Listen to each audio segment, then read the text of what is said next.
جايب لك شاليه بالعفش والاجهزه 370، لا تحتيهم ولا فوقيهم، انا هقول لك باسمك على طول.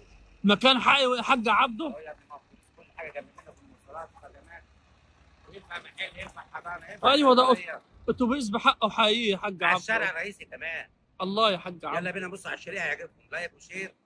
يلا عشان لو كده جاهز. هنخلص فيه. كل اللي عليك هتجيب شنطه هدومك بس. الهدوم عليك يا حاج عبده.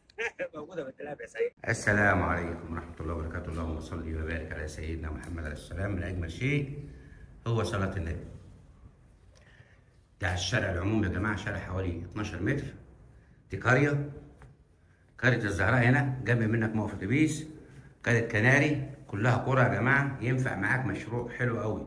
ممكن كمان تعملوا دكانين، تفتح منه صيدليه، سوبر ماركت، حضانه، كافيه، سكني، ماشي معاك كل حاجه. الناس اللي بتدور على حاجات حلوه تمشي معاك كل حاجه.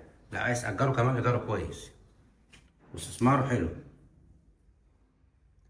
عداد كهرباء، عداد ميه، الغاز على الباب. الحاجات اللي زي دي ما بتقعدش، حاجات حلوه رزق اللي ياخدها. اللهم صل وبارك على سيدنا محمد عليه السلام. من اجمل شيء هو صلاه النبي.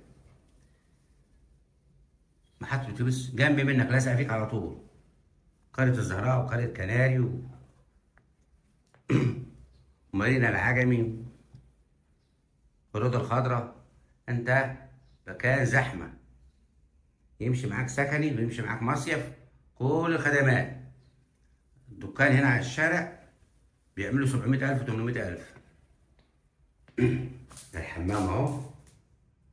طبعا يا جماعه بالنسبه للاستلام فوري، مفيش بكره ولا بعده. اشوفكم على خير في فيديو جديد. تحياتي محمد عبده، والسلام عليكم ورحمه الله وبركاته. انتظرونا كل يوم في جديد ان شاء الله.